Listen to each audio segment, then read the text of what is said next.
بالله من شرور أنفسنا وسيئات أعمالنا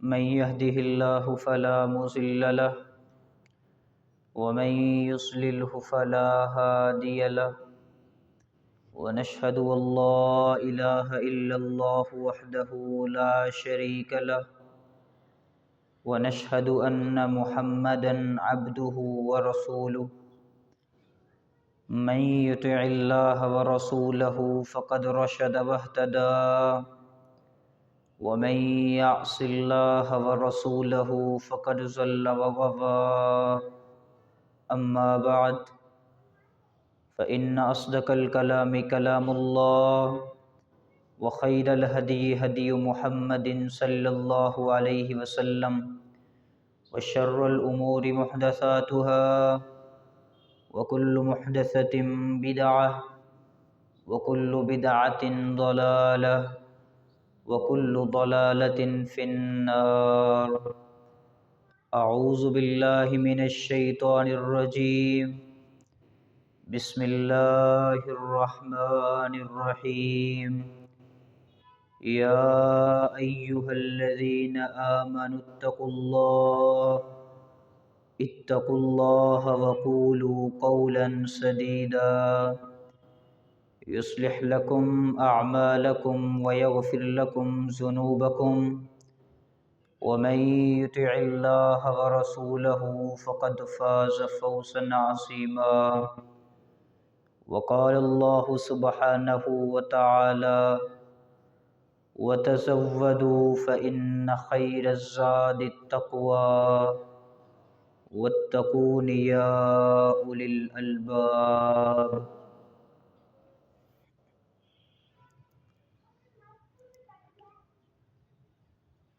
میں اور آپ جس جہان میں رہتے ہیں اس جہان کے بعد ایک اور جہان بھی ہے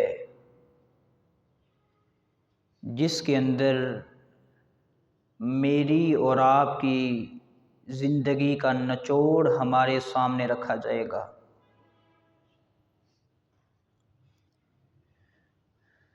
وہ دن، وہ جہان یوم الحساب ہے، ایک ایک لمحے کا وہاں حساب لیا جائے گا۔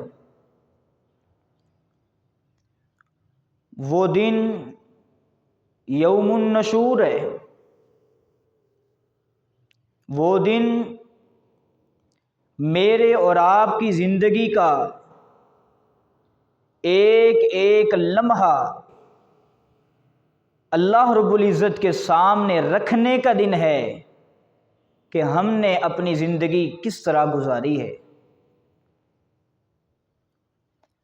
اور عالم یہ ہوگا، ہیبت اور حدت اور شدت اتنی ہوگی، یوم ترونہا تذہل کل مرضعۃ عما ارضعت،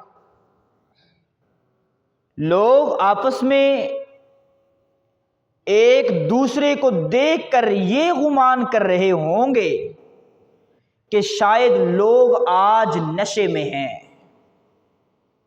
یہ کس طرح کی کیفیت میں ہیں؟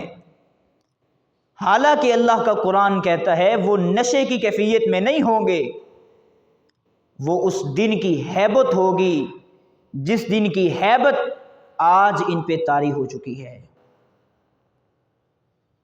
وَتَضَعُ كُلُّ ذَاتِ حَمْلٍ حَمْلَهَا،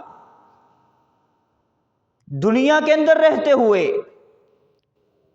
ایک ماں جو حمل کے ساتھ ہے، اگر اس کو اس حمل کے بدلے یہ پوری کی پوری کائنات اور پوری کی پوری کائنات کے خزانے دے دیے جائیں اور ایک حمل چھیننا چاہیں، لینا چاہیں، وہ ماں دنیا کائنات کے خزانے کو ٹھوکر مار دیتی ہے، اپنے بچے کو سینے سے لگاتی ہے۔ لیکن اس دن کی ہیبت یہ ہے وَتَضَعُ كُلُّ ذَاتِ حَمْلٍ حَمْلَهَا، ہر ایک حمل والی اپنا اپنا حمل گرا دے گی۔ ہر شخص کو اپنی ذات کی فکر ہے، رب نفسی کے عالم کے اندر ڈوبے ہوئے ہیں، ماں باپ کی پہچان نہیں، بیوی بچوں کی فکر نہیں۔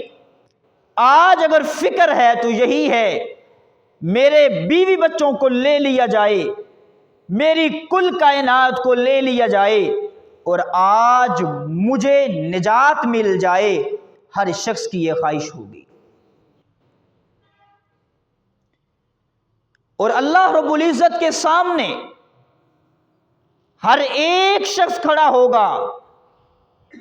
کھڑے ہونے کی کیفیت کیا ہے؟ قربان جائیں، نبی علیہ السلام فرماتے ہیں کہ اس دن اللہ رب العزت ہر ایک انسان سے ایسے ہم کلام ہوگا کہ رب کے درمیان اور اس شخص کے درمیان کوئی تیسرا ترجمان نہیں ہوگا۔ میرے اور آپ سے اللہ خود سوال کرے گا، خود اللہ جواب مانگے گا، اور جوابوں کی کیفیت کیا ہوگی، سوالات کی کیفیت کیا ہوگی؟ جب تک انسان 5 چیزوں کے جواب نہیں دے گا، اپنے قدم کو بھی ہلانے کی ہمت نہیں کر سکے گا۔ دنیا کے اندر عہدے والے، بڑے بڑے منصب پہ فائز لوگ، بڑے بڑے حسین و جمیل، بڑے بڑی پراپتیوں کے مالک، اس دن اللہ کے سامنے سوالوں کے جواب دیے بغیر اپنے قدموں کو حرکت کرنے کی ہمت نہیں رکھ سکیں گے۔ لیکن اتنی ہیبت والے دن میں، اتنی سختی والے دن میں، نبی علیہ السلام فرماتے ہیں صرف 3 لوگ اس طرح کے ہیں، صرف 3 لوگ کہ اللہ رب العزت حاسبہ اللہ حسابا یسیرا، ان لوگوں پہ اللہ رب العزت تین طرح کے لوگوں پہ 2 طرح کے انعام کرے گا۔ پہلا انعام یہ ہے حاسبہ اللہ حسابا یسیرا، کہ حساب لینے کے اندر اللہ رب العزت ان کے ساتھ نرمی کا معاملہ کرے گا، آسانی کا معاملہ کرے گا۔ اور دوسرا وَأَدْخَلَهُ الْجَنَّةَ بِرَحْمَتِهِ، اور اللہ رب العزت حساب کے اندر آسانی کے بعد اپنی رحمت کے ساتھ ایسے لوگوں کو جنت کا داخلہ عطا کر دے گا۔ آج ہم نے یہاں بیٹھے بیٹھے ان 3 لوگوں کی صفات اور ان کی خوبیوں کو جاننے کی، پہچاننے کی اور اپنی زندگیوں کے اندر ڈھالنے کی کوشش کرنی ہے، کیونکہ اس دن کی تکلیف میرے اور آپ کے اندر، میرے اور آپ کے وجود کے اندر اتنی ہمت نہیں ہے کہ ہم اس دن کی تکلیف کو برداشت کر سکیں۔ ہمارے لیے بہتر یہ ہے کہ ہم ان 3 کاموں کو اپنائیں، ان 3 خوبیوں کو اپنے زندگیوں کا حصہ بنا لیں۔ اللہ رب العزت ہم پر رحم یوں کرے گا کہ حساب کے اندر بھی آسانی کرے گا اور جنت میں بھی داخل کرے گا۔ سب سے پہلا کون سا شخص ہے؟ جب نبی علیہ السلام نے صحابہ کو یہ بات بتلائی، صحابہ کے اندر تڑپ آ گئی، اللہ کے نبی یہ کون ہیں؟ لمن یا رسول اللہ، ایسے خوش نصیب کون سے ہیں؟ نبی علیہ السلام فرماتے ہیں سن لو، سب سے پہلا شخص وہ ہے تؤتی من حرمکا، دنیا کا کوئی شخص اس کو مطلب نہیں دیتا، وہ پھر بھی اس کو مطلب دیتا ہے۔ آپ غور کریں، یہ کام کو معمولی نہیں ہے، ظرف والے لوگوں کا کام ہے، صبر والے لوگوں کا کام ہے، دل گردے والے لوگوں کا کام ہے۔ اس کے لیے ہمت چاہیے، ایک شخص آپ کے ساتھ کبھی خیر کرتا ہی نہیں، آپ بدلے کے اندر اس کے ساتھ خیر کریں۔ اس کا معنی یہ ہے سب سے پہلے ہمیں اپنی انا کو ختم کرنا ہوگا۔ یہ کام کرنا تو بعد کی بات ہے، سب سے پہلے اپنی انا کا خاتمہ کرنا ہوگا، انسان پھر یہ کام کر سکتا ہے۔ تؤتی من حرمک، جو شخص قیامت کے دن آسانی چاہتا ہے، آسانی سے مراد یہ بھی ہو سکتا ہے اللہ رب العزت اس شخص کو قیامت کے دن کے پسینے سے بچا لے، جس پسینے کے اندر ہر شخص چیخے گا، چلائے گا، روئے گا، تڑپے گا، بس یہی خواہش کرے گا، اے اللہ اگر آج مجھے جہنم میں ڈالنا ہے تو ڈال دے، بس اس پسینے سے بچا لے۔ ہو سکتا ہے اللہ کی رحمت سے امید لگائی جا سکتی ہے کہ اللہ رب العزت مجھے اور آپ کو اس دن کی سختیوں کے، اس دن کے زلزلوں سے بچا لے۔ اللہ سے یہ بھی امید لگائی جا سکتی ہے کہ اللہ رب العزت ہو سکتا ہے کہ مجھے اور آپ کو پل صراط کی سختیوں سے بچا لے۔ اگر کوئی شخص یہ چاہتا ہے تو پھر وہ یاد رکھے تؤتی من حرمک، دنیا کا جو شخص اس کے ساتھ برائی کرتا ہے، اچھائی نہیں کرتا، اس کو بدلے کے اندر برائی نہیں بلکہ اچھائی کرنی ہوگی۔ اور آج ہماری کیفیت کیا ہے؟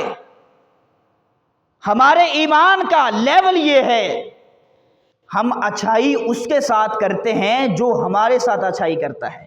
بلکہ آج تو یہ بات بھی اگر کسی کے اندر مل جائے تو غنیمت کی بات ہے، ورنہ جو ہمارے ساتھ نیکی کرتا ہے ہم تو اس کو ڈسنے کی کوشش کرتے ہیں، لیکن ڈسنا دور کی بات ہے، اچھائی کرنے والے کے ساتھ اچھائی کرنا دور کی بات ہے۔ جو آپ کے خلاف چلتا ہے اگر وہ کبھی کسی مشکل کے اندر آ جائے، وہ کسی مصیبت کے اندر آئے، اب انسان کے ایمان اور اسلام کا تقاضا یہ ہے یار بھلے اس نے میرے ساتھ اچھائی نہیں کی لیکن میرے ایمان کا تقاضا یہ ہے کہ میں اس کے ساتھ اچھائی کروں گا۔ نبی علیہ السلام صحابہ کرام کو کیا تربیت دے رہے ہیں؟ فرمایا المسلم اخو المسلم، اے میرے صحابہ ایک مسلمان دوسرے مسلمان کا بھائی ہے، اس کے ساتھ ہمدردی، اس کے ساتھ خیر خواہی، اس کے ساتھ اچھائی اسی انداز میں ہو جس طرح انسان اپنی ذات کے لیے اچھائی کرتا ہے۔ ہم میں سے کون سا شخص ہے جو یہ چاہتا ہے کہ مجھے کاروبار کے اندر نقصان ہو؟ اگر میں اپنی ذات کے لیے نہیں چاہتا تو پھر وہ بھی میرا مسلمان بھائی ہے۔ لا یظلمہ ولا یسلم، مسلمان کسی پہ ظلم اور زیادتی نہیں کرتا۔ اور آپ غور کریں ومن فرج عن مسلم قربة فرج اللہ عنہ بها قربة من قرب یوم القیامہ۔ دنیا کے اندر رہتے ہوئے کوئی شخص اگر کسی مسلمان کی تکلیف کے اندر اس کا سہارا بنتا ہے، اس کی مشقت کے اندر اس کی مشقت کو دور کرتا ہے، پریشانی کے اندر ہے، پریشانی کے اندر اس کو دلاسا دیتا ہے، اس کا ساتھی بن جاتا ہے، قیامت کے دن اللہ رب العزت قیامت کے دن کی پریشانیاں، قیامت کے دن کی مصیبتیں اس شخص سے دور کر دے گا۔ لیکن کون سا شخص ہے؟ وہ شخص نہیں ہے جو اس کے ساتھ اچھائی کرتا ہے، جو اس کے ساتھ اچھائی کرتا ہے، نہیں، یہ ہر ایک کے ساتھ اچھائی کرتا ہے، بھلے اس کا تعلق اچھائی کرنے والوں کے ساتھ ہو یا برائی کرنے والوں کے ساتھ ہو، ہر ایک شخص کو مطلب دیتا ہے۔ آپ ذرا نبی علیہ السلام کی سیرت پہ غور تو کریں، جب انسان نبی علیہ السلام کی سیرت کا مطالعہ کرتا ہے اللہ کی قسم عقل دنگ رہ جاتی ہے۔ آپ غور کریں کہ ایک دن نبی علیہ السلام کے دل کے اندر یہ خواہش پیدا ہوئی کہ آج بیت اللہ کے اندر جا کے 2 نفل نماز پڑھی جائے۔ نبی علیہ السلام بیت اللہ میں آئے ہیں، سامنے دیکھا عثمان بن طلحہ رضی اللہ تعالی عنہ بیت اللہ کا دروازہ بند کر رہے ہیں. خانہ کعبہ کا جو اندر والا دروازہ ہے نا جی، ان کی چابی عثمان بن طلحہ کے خاندان کے پاس تھی. نبی علیہ السلام نے عثمان بن طلحہ سے کہا، عثمان آج میرا دل چاہتا ہے کہ میں اندر 2 رکعتیں نماز پڑھ لوں، تھوڑے سے لمحوں کے لیے مجھے چابی دے دے، میں اندر جا کے نماز پڑھ لوں. وہ آگے سے بلا کیا کہتا ہے، لقد خالفت دین آبائہم، اے محمد صلی اللہ علیہ وسلم ہم سے چابی کی امید رکھتے ہو، اپنے لیے دروازہ کھلوانا چاہتے ہو، یہ کیسے ہو سکتا ہے؟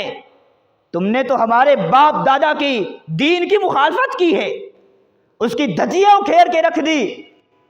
وجئت بدین محدث، اور ہمارے سامنے ایک نیا دین گھڑ کے ہمارے سامنے لا کے پیش کر دیا ہے، ہم سے دروازہ کھلوانے کی امید نہ رکھ. تو اندر جانے کی بات کرتا ہے، تیرے لیے تو بیت اللہ کا دروازہ نہیں کھل سکتا. آپ ذرا غور کریں کہ یہ جواب کون دے رہا ہے اور یہ جواب کس کو دیا جا رہا ہے. یہ اس ہستی کو جواب دیا جا رہا ہے جو صرف ایک مخلوق کی نہیں، یہ پوری کی پوری کائنات اور پوری کی پوری کائنات میں جتنی مخلوقات ہیں ہر ایک مخلوق کی سردار ہے، جس سے بڑھ کر اللہ نے پیارا، جس سے بڑھ کر اللہ نے عظیم اس دنیا کے اندر نہ بھیجا تھا، نہ بھیجا ہے، نہ بھیجا جائے گا. اس شخصیت کو یہ جواب دیا جا رہا ہے جو کس شخصیت کا مالک ہے کہ فرشتوں کا سردار جبریل امین براق کو خطاب کرتے ہوئے کہتا ہے، جب نبی علیہ السلام براق پہ سوار ہوئے اور براق چونکہ نبی علیہ السلام سے مانوس نہیں تھی، اس نے بدکنا ہلنا شروع کر دیا. جبریل کو یہ بات گوارا نہ ہوئی، برداشت نہ ہوئی کہ کائنات کے امام کو یہ براق تکلیف دے رہی ہے. وہاں جبریل نے براق کو خطاب کیا. وہ خطاب صرف براق کو نہیں تھا بلکہ قیامت تک آنے والے ہر ایک شخص کے لیے وہ خطاب تھا. براق کو جبریل کیا کہتے ہیں، رک جا، حرکت نہ کر. کیوں؟ قلبت مشارق الارض ومغاربہا، اے براق میں نے مشرق کو بھی دیکھا ہے، میں نے مغرب کو بھی دیکھا ہے، میں نے دنیا کے چپے چپے کو دیکھا، دنیا کے اندر ہر شخص کو دیکھا، ہر نبی کو دیکھا، ہر نبی کی ہر ایک ایک امت کے ایک ایک شخص کو دیکھا. میں ساری کی ساری آسمانی کتابوں کا محافظ اور حافظ ہوں. میں نے کائنات کے ہر شخص کو دیکھا ہے. ولن افضل من محمد صلی اللہ علیہ وسلم، لیکن آج تک زمین کی پشت پہ میں نے محمد سے بڑھ کر کسی کو عظمت والا نہیں دیکھا صلی اللہ علیہ وسلم. یہ اس شخصیت کو جواب دیا جا رہا ہے، تیرے لیے بیت اللہ کا دروازہ نہیں کھل سکتا. آپ غور کریں کہ اس وقت نبی علیہ السلام کے سینے میں کیا بات گزری ہوگی، کیا تکلیف ہوگی. نبی علیہ السلام نے فرمایا، عثمان آج چند لمحوں کے لیے تو مجھے بیت اللہ کی چابی نہیں دے رہا، جبکہ میرا رب مجھے بتا چکا ہے وہ وقت دور نہیں ہے جس دن بیت اللہ کی چابی محمد کے ہاتھ میں ہوگی، محمد جس کو چاہے گا عطا کرے گا. عثمان بن طلحہ نے کہا، چابی تمہارے ہاتھ میں ہوگی؟ تمہارے پاس رہنے کے لیے 2 بالش جگہ نہیں، اور بیت اللہ کی چابیوں کی اور مکہ کی حکمرانیوں کی بات کرتا ہے. یہ دیکھا جائے گا جب دن آئے گا. تو وقت گزرتا گیا، مکے والوں نے نبی علیہ السلام کو تکلیفیں دی اور نبی علیہ السلام مکہ چھوڑ کے مدینہ چلے گئے. دن گزرتے گئے، آج وقت آ چکا ہے کائنات کے امام، افضل الانبیاء، اکرم الانبیاء، اشرف الانبیاء، مکے کے در یتیم محمد الرسول اللہ صلی اللہ علیہ وسلم، پوری کائنات کی مرکزی جگہ بیت اللہ کو فتح کر کے بیت اللہ کے اندر داخل ہو رہے ہیں، اور کس انداز سے داخل ہو رہے ہیں۔ نبی علیہ السلام نے آج پوری کائنات کی سب سے مرکزی جگہ کو فتح کیا ہے۔ آج وہ لوگ سامنے ہیں جنہوں نے نبی علیہ السلام کو کیا کیا تکلیفیں دی ہیں، ان تکلیفوں کو انسان بیان کرے تو انسان کی زبان لڑکھڑانے لگ جاتی ہے۔ آج وہ لوگ سامنے ہیں، اور نبی علیہ السلام کس طرح اندر داخل ہو رہے ہیں۔ حدیث میں آتا ہے کہ نبی علیہ السلام اونٹنی پہ سوار تھے، اور نبی علیہ السلام نے اپنی گردن اس طرح جھکائی ہوئی ہے کہ نبی علیہ السلام کی گردن اونٹنی کی گردن کے ساتھ لگی ہوئی ہے، اونٹنی کے کجاوے کے ساتھ لگی ہوئی ہے، اور نبی علیہ السلام بیت اللہ کے اندر داخل ہو رہے ہیں۔ بیت اللہ کے دروازے پہ آئے، چابی کس کے پاس ہے؟ عثمان بن طلحہ کے پاس ہے۔ بلال جاؤ چابی لے کے آؤ۔ سیدنا بلال چلے گئے، دستک دی، بلال کیسے آئے ہو؟ نبی علیہ السلام نے بھیجا ہے، چابی دے دیں۔ عثمان بن طلحہ گھر چلے گئے، ماں نے پوچھا کیا بات تھی، کون تھا؟ بتایا کہ نبی علیہ السلام نے بلال کو بھیجا ہے، بیت اللہ کے دروازے کی چابی لے آؤ۔ ماں نے کہا کہ چابی ادھر کدھر گم گئی ہے، وہ بھی تلاش کرنے لگ گئے، ماں بھی تلاش کرنے، اصل ماں کا موڈ نہیں تھا دینے کا، ورنہ چابی گمی نہیں تھی۔ تھوڑی دیر گزر گئی، نبی علیہ السلام نے سیدنا عمر کو بھیجا، عمر جاؤ اتنی دیر ہو گئی ہے، چابی لے کے آؤ۔ سیدنا عمر نے آواز لگائی جا کے عثمان۔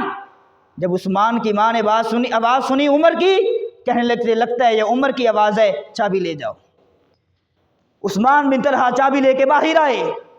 عمر بن خطاب نے کہا چابی ہم نہیں لے کے جائیں گے، نبی علیہ السلام کو خود چابی جا کے دو۔ عثمان بن طلحہ آئے، قربان جائیں، عثمان بن طلحہ نے نبی علیہ السلام کو اس طرح چابی پکڑائی، اور نبی علیہ السلام نے بیت اللہ کا دروازہ کھولا۔ دروازہ کھولنے کے بعد ہر ایک صحابی کا چہرہ نبی علیہ السلام کے سامنے آ رہا ہے۔ یہ ایک اعزاز ہے۔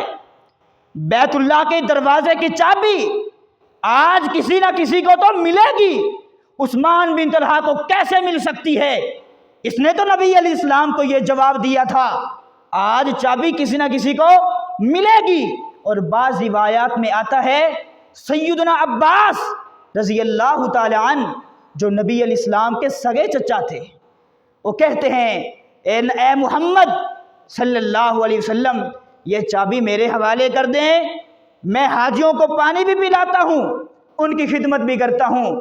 اور ایک روایت میں آتا ہے کہ سیدنا علی المرتضیٰ نے کہا اللہ کے نبی چابی مجھے دے دیجئے۔ نبی علیہ السلام کبھی ادھر دیکھ رہے ہیں، کبھی ادھر دیکھ رہے ہیں، صحابہ کے چہروں کو دیکھ رہے ہیں۔ نبی علیہ السلام نے پوچھا عثمان بن طلحہ کہاں ہے؟ آپ غور کریں کہ نبی علیہ السلام کو کیا جواب دیا تھا، اور آج نبی علیہ السلام عثمان بن طلحہ کے ساتھ کیا سلوک کر رہے ہیں۔ نبی علیہ السلام کو جواب ملا، اللہ کے نبی عثمان بن طلحہ تو روتے ہوئے چلے گئے۔ نبی علیہ السلام نے فرمایا بلاؤ۔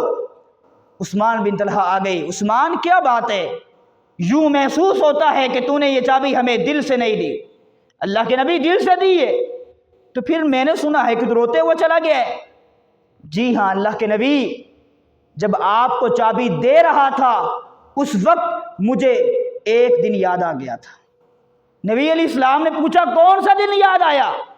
اللہ کے نبی جب آپ ایک دن میرے پاس چابی لینے کے لیے آئے تھے اور کہا تھا عثمان چند لمحوں کے لیے مجھے چابی دے دے، میں نے بیت اللہ کے اندر نماز پڑھنی ہے، میں نے آپ کو کھری کھری سنائی تھی، لیکن آپ نے بعد میں کہا تھا عثمان وہ وقت دور نہیں ہے جس دن بیت اللہ کی چابی محمد کے ہاتھ میں ہوگی، محمد جس کو چاہے گا دے گا۔ آج جب میں نے آپ کو چابی دی ہے تو مجھے آپ کی وہ بات یاد آ گئی ہے۔ نبی علیہ السلام مسکرا رہے ہیں، اور نبی علیہ السلام فرماتے عثمان ذرا یہ تو بتاؤ کہ یہ چابی تمہیں کس نے دی تھی؟ کہا بیت اللہ کی چابی مجھے مکہ والوں نے دی تھی۔ نبی علیہ السلام نے فرمایا عثمان بیت اللہ کی چابی تمہیں مکہ والوں نے دی تھی، آج تم سے چھن گئی ہے، آج بیت اللہ کی چابی تجھے محمد دیتا ہے، اب قیامت تک بیت اللہ کی چابی کوئی مومن اور کوئی مسلمان تجھے چھین نہیں سکتا۔ قربان جائیں، اچھائی عثمان بن طلحہ نے نبی علیہ السلام کے ساتھ نہیں کی، خیر کی امید نہیں تھی، بھلائی نہیں کی، لیکن نبی علیہ السلام نے عثمان بن طلحہ کے ساتھ اچھائی کی ہے۔ میرے دوستو، میرے بھائیو، تُؤْتِي مَنْ حَرَمَكَ، دنیا کا جو شخص یہ چاہتا ہے کہ اللہ رب العزت قیامت کے دن میرا جب حساب لے تو حساب لینے کے اندر آسانی اور نرمی اختیار کرے اور مجھے اپنی رحمت کے ساتھ جنت میں بھیج دے، تو پھر ایک سبق اپنے ذہنوں میں بٹھا لو کہ جو اچھائی نہ کرے اس کے ساتھ اچھائی کرنی ہے۔ اور یہ نبی علیہ السلام کی سیرت ہے، یہی نبی علیہ السلام کی سنت ہے۔ لَقَدْ كَانَ لَكُمْ فِي رَسُولِ اللَّهِ أُسْوَةٌ حَسَنَةٌ، میرے پیغمبر کی زندگی کا ایک ایک لمحہ، ایک ایک عمل اور نبی علیہ السلام کی زبان سے نکلا ہوا ایک ایک جملہ میرے لیے اسوہ حسنہ ہے۔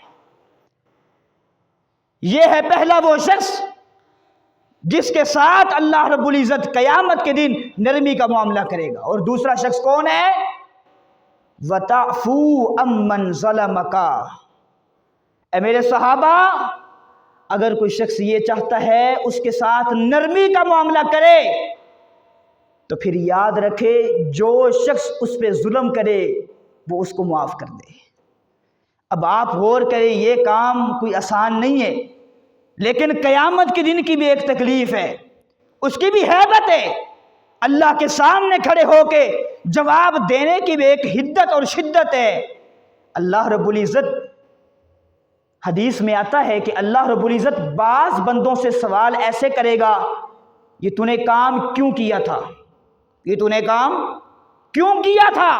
اور نبی علیہ السلام فرماتے ہیں جس سے اللہ نے یہ پوچھ لیا یہ تو نے کام کیوں کیا ہے، بس پھر وہ گیا، پھر اس کی نجات نہیں ہے۔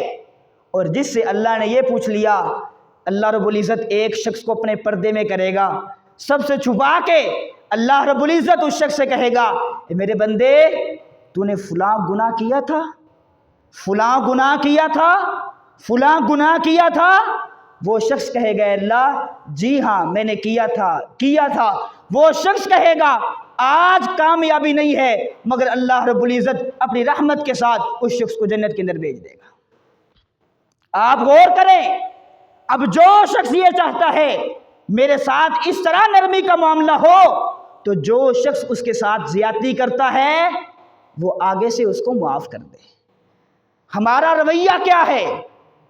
ہمارا طرز عمل یہ ہے، ہم کہتے ہیں کہ اگر کوئی شخص ہمیں اینٹ مارتا ہے تو اینٹ کا جواب پتھر سے دیا جائے گا۔ یہ انسانیت نہیں ہے۔ انسانیت کسے کہتے ہیں؟ آئیے، کائنات کے اندر 1400 سال پہلے ایک ایسا انسان آیا تھا جس نے پوری دنیا کو جینے کا سلیقہ اور طریقہ سکھایا ہے۔ ذرا اس کی سیرت کا بھی مطالعہ کیجئے، ذرا اس کی سیرت کو بھی اپنے سامنے رکھیے۔ قربان جائیں، کافی سال گزر چکے ہیں، نبی علیہ السلام مکہ والوں کو دعوت توحید دے رہے ہیں، دعوت اسلام دے رہے ہیں۔ کس کی بھلائی کے لیے؟ اپنی بھلائی کے لیے نہیں، مکہ والوں کی بھلائی کے لیے، یہ جہنم سے بچ جائیں، ان کی دنیا بھی سنور جائے، ان کی آخرت بھی سنور جائے، ان کو جینے کا ڈھنگ آ جائے، ان کو جینے کا سلیقہ آ جائے۔ نبی علیہ السلام ان کو دعوت دیتے رہے، انہوں نے نبی علیہ السلام کو تکلیفیں دینے میں اخیر کر دی۔ نبی علیہ السلام نے مکہ والوں سے کہا، میں اب طائف کی طرف جاتا ہوں، مجھے امید ہے طائف والے میری بات کو سنیں گے اور میری بات کو مان لیں گے۔ نبی علیہ السلام نے سیدنا زید بن حارثہ رضی اللہ تعالیٰ عنہ کو اپنے ساتھ لیا اور پیدل ہی طائف کا رخ کر لیا۔ جو جو قبیلہ آتا گیا نبی علیہ السلام دعوت اسلام دیتے گئے، دعوت توحید دیتے گئے، مگر کسی ایک قبیلے نے بھی نبی علیہ السلام کی بات کو مانا نہیں، کسی ایک قبیلے نے نبی علیہ السلام کی بات کو نہیں مانا۔ آخرکار کائنات کا امام بنو ثقیف قبیلے میں چلا گیا۔ انہوں نے بات ماننا تو دور کی بات ہے، نبی علیہ السلام کے ساتھ جو حشر کیا آپ اس کو کیسے اپنے ذہنوں میں بٹھائیں گے؟ ایک دن سید عائشہ پوچھتی ہیں اللہ کے نبی هل اتا علیک یوم کان اشد علیک من احد، اللہ کے نبی احد کے میدان میں آپ کو بڑی بڑی تکلیفیں آئیں، آپ کے چہرے سے خون ٹپک رہا تھا، آپ کے دانت مبارک کو شہید کیا گیا، آپ کو اتنی تکلیف آئی، کیا احد سے بڑھ کر بھی آپ کو کبھی کوئی تکلیف آئی ہے؟ نبی علیہ السلام فرماتے ہیں عائشہ لقد لقیت من قومک ما لقیت، تیری قوم نے، خاندان قریش نے مجھے جو تکلیفیں دی ہیں احد کے میدان میں 100 دی ہیں، لیکن محمد کو آج تک طائف کی تکلیف نہیں بھولتی۔ سیدہ عائشہ پوچھتے ہیں اللہ کے نبی طائف کی تکلیف کون سی ہے؟ نبی علیہ السلام فرماتے ہیں میں تو ایک امید لگا کے گیا تھا، میں نے ان کو دعوت توحید پیش کی، یہ لوگ جہنم کی آگ سے بچ جائیں، انہوں نے میرے ساتھ کیا حشر کیا، اوباش لڑکوں کی 2 لائنیں بنوا لی، اس طرف بھی لائن ہے اس طرف بھی لائن ہے، درمیان میں مجھے کھڑا کر دیا اور کہنے لگے جاؤ محمد یہاں سے جاؤ، میں چل پڑا۔ عائشہ میرا کو پاؤں زمین سے نہیں اٹھتا تھا، پتھروں کی بارش ہو جاتی تھی، اتنے پتھر برسائے نبی علیہ السلام کو، اتنے پتھر مارے حتی دمو رجلئی، نبی علیہ السلام کے دونوں پاؤں خون آلود ہو گئے، نبی علیہ السلام کا خون اتنا بہا کہ جوتا نبی علیہ السلام کے پاؤں کے ساتھ چپٹ چکا ہے۔ اب نبی علیہ السلام اتارتے ہیں تکلیف ہوتی ہے، چلتے ہیں تکلیف ہوتی ہے، نبی علیہ السلام بیٹھتے ہیں اوباش کھڑا کر دیتے ہیں محمد جاؤ یہاں سے جاؤ، نبی علیہ السلام چل پڑتے، نبی علیہ السلام کا پاؤں اٹھتا پتھروں کی بارش ہو جاتی، اتنے پتھر برسائے عرش پہ بیٹھے رب کا بھی ترس آ گیا، رب نے جبریل کو حکم دیا جبریل جاؤ میرے پیغمبر کے پاس جاؤ، ملک الجبال کو لے کے، پہاڑوں کا فرشتہ غلامی کی حالت میں نبی علیہ السلام کے سامنے آ چکا ہے۔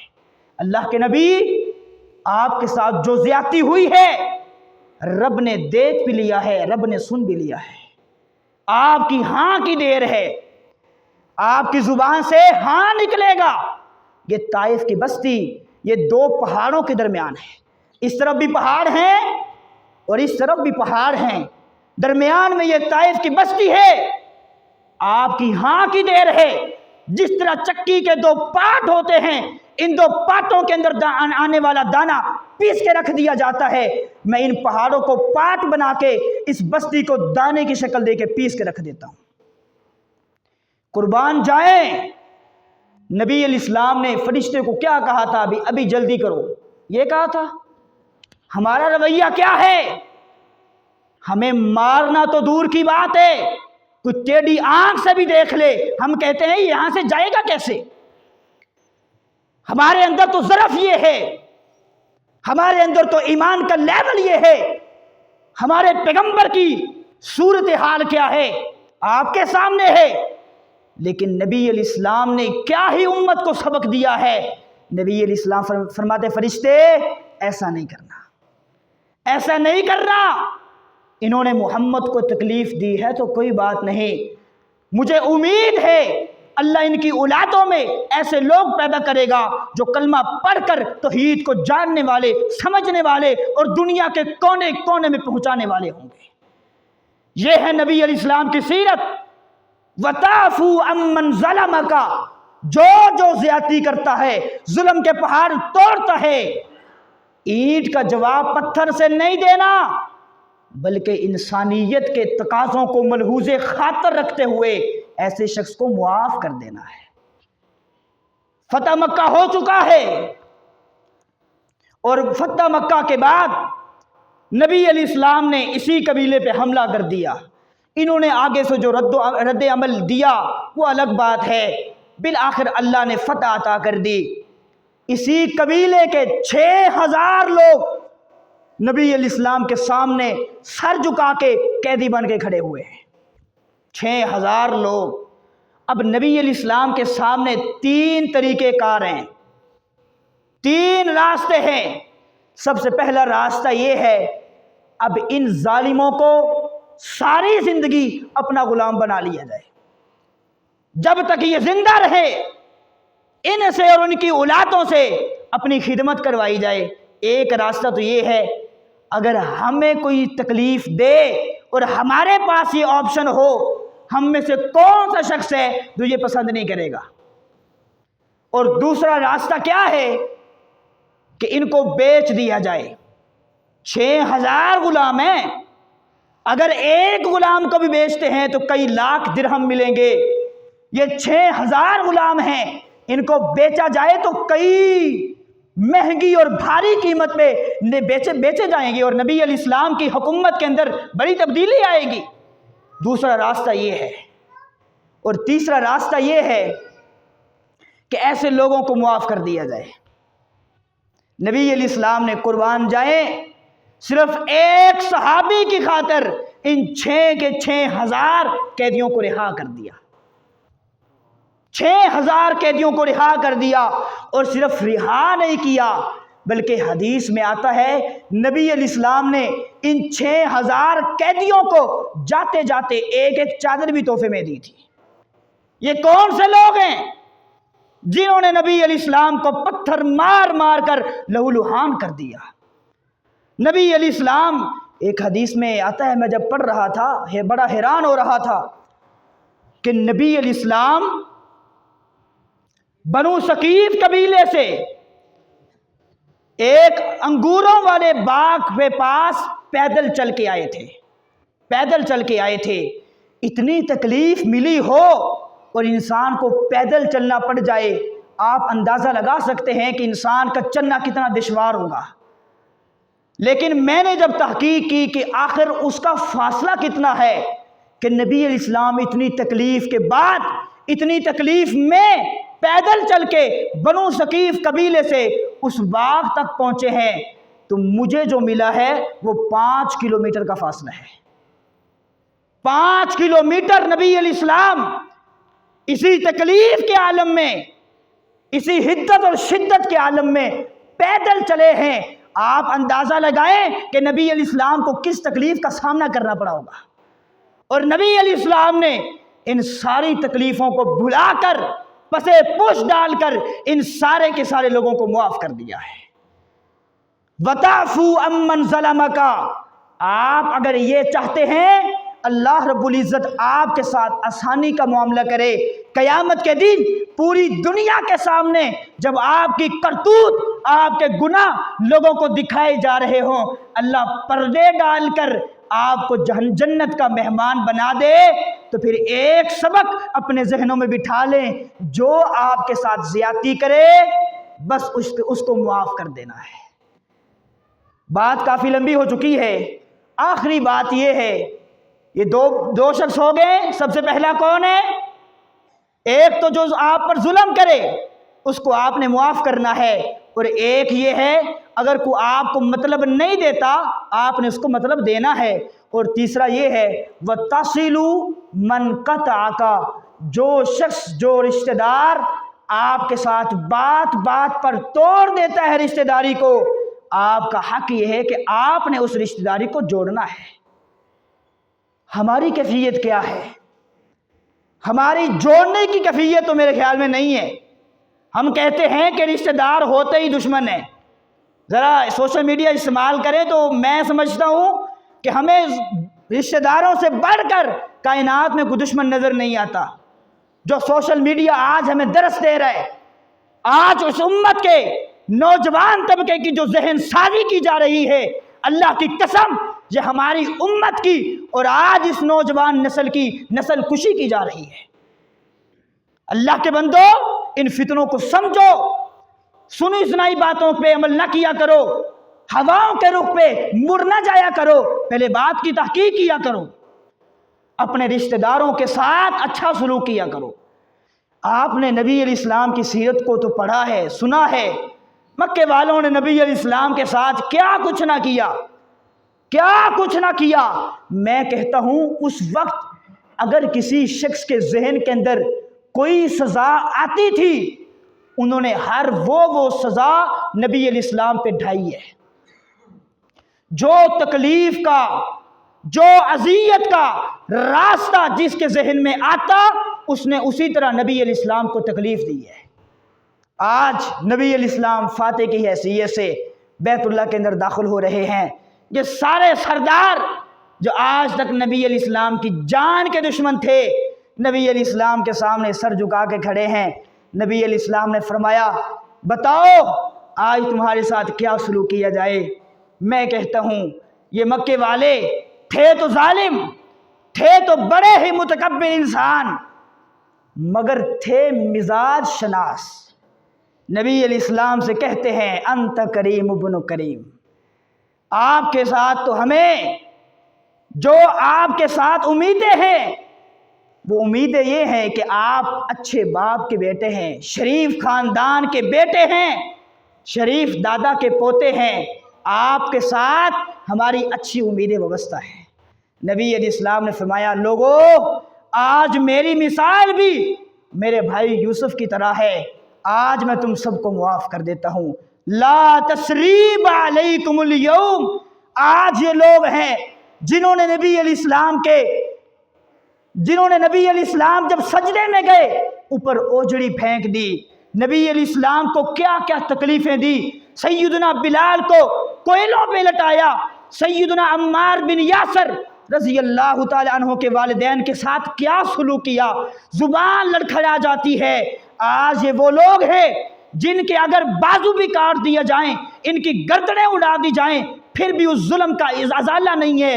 لیکن نبی علیہ السلام نے رحمت للعالمین ہونے کا یوں ہمیں سبق دیا ہے، یوں ہماری تربیت کی ہے کہ انہوں نے ظلم کے پہاڑ توڑے، لیکن وَتَعْفُوا عَمَّنْ ظَلَمَ کے تحت نبی علیہ السلام نے ان سارے کے سارے بدبختوں کو معاف کر دیا۔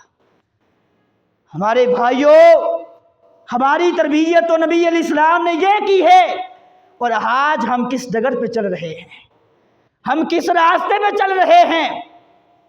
اللہ کے لیے اپنے ڈگر کو تبدیل کیجئے، اپنے راستوں کو پرکھیے، اپنے نظریوں کو نبی علیہ السلام کی سیرت پہ جما دیجئے۔